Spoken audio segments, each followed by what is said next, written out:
Hello, good morning guys. Meron na naman akong i-share sa iyo ng mga bato. Yung mga batong dignum. Makasulit. At itong klaseng bato na may halong pink. May pink. Halong itim at brown. Para siyang gemstone pero iba tong dito gemstone. Nice siya pink. Hindi po yan kinulayan. Nay puti.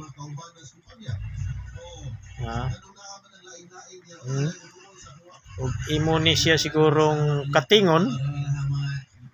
Ano siya mura siya gemstone pero pangkalahatan to nga klaseng bato. Indot ni siya ihalo nimo sa lana, no? Makita nimo ang pink. Hindi po yan dignum, oh. No, pag ginagano, no? Oh. Mapula. At may pagka-brown, may halong itim pero hindi masyadong itim, dark lang. Ibang klaseng bato. Napakaganda, napakasulit din. At yung batong kidlat,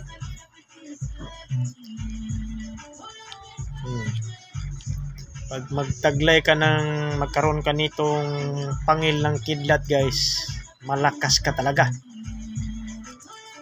So, ang imong lihok murasag kilat pero dili porkit nga naa kay gihuptan nga nani mag-abusar na ka. Kasi pag ginagamit mo sa kasamaan, masama din ang balik. Paparusahan ka talaga ng ating Panginoong Diyos Ama. Kaya kung may taglay ka lang ganito nga pangil, maraming klase sa pangil. Na kasagaran nga pangil sa kidlat, mura yun na siya tigib.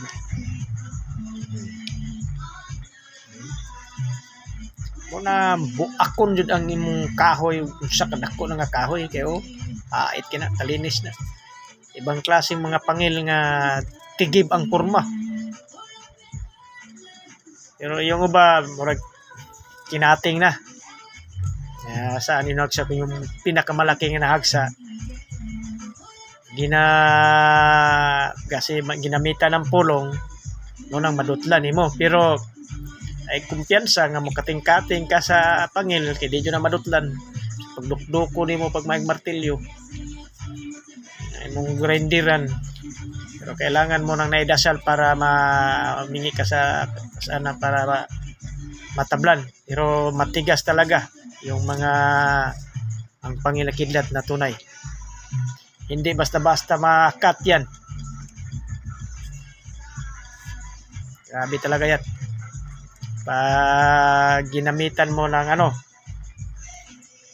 ang orasyon, mas lalong lalakas pa yan.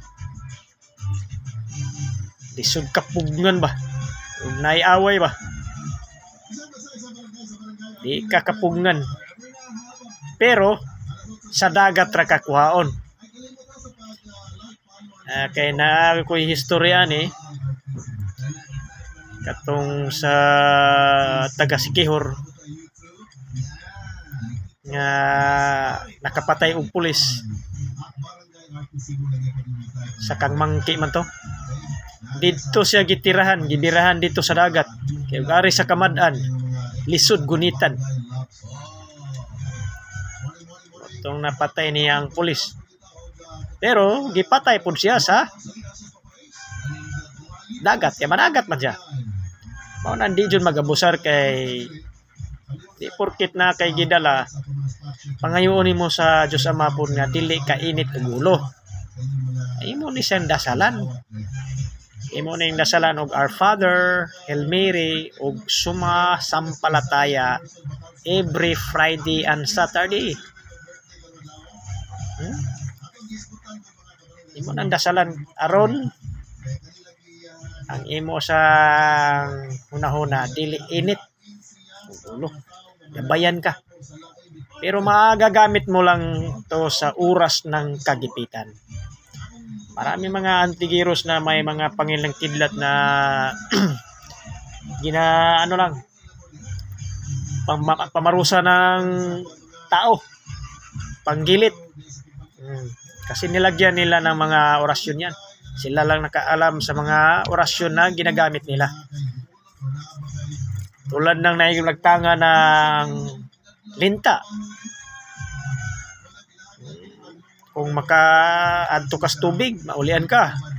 Pero, naagyapon na solusyon. Paano ka patayin?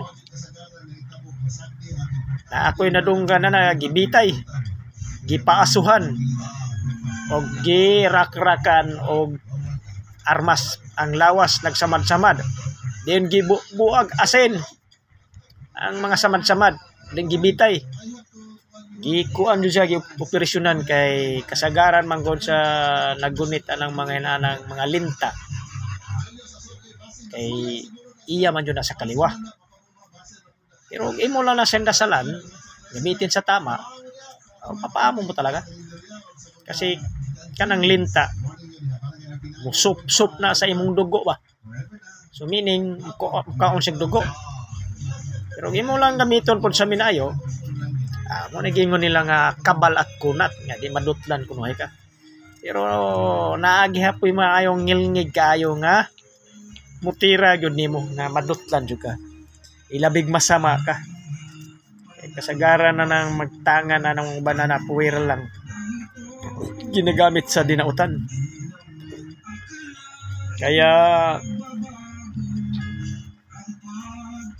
pag nalalaman nila na masama ka, may ginawa kang hindi tama, mas masama din ang balik sa iyo. Ato lang hunanaon nga porkit daghan kay kag mga mutya, makapangyarihan na ka. Ang pinaka mapangyarihan nasa taas at tamang dasal, tamang disiplina lang. Wala siya pagkasulit. Di ka basta-basta wala ni buak ka ng mga klase sa mga pangil. Kanilang dano napakasulid, colorful. Pag nalagay mo to sa lana, sobra na lakas ang iyong gamit. So thank you for watching guys. Huwag kalimutan na subscribe sa aking YouTube channel for more video. Thank you so much guys. Thank you so much.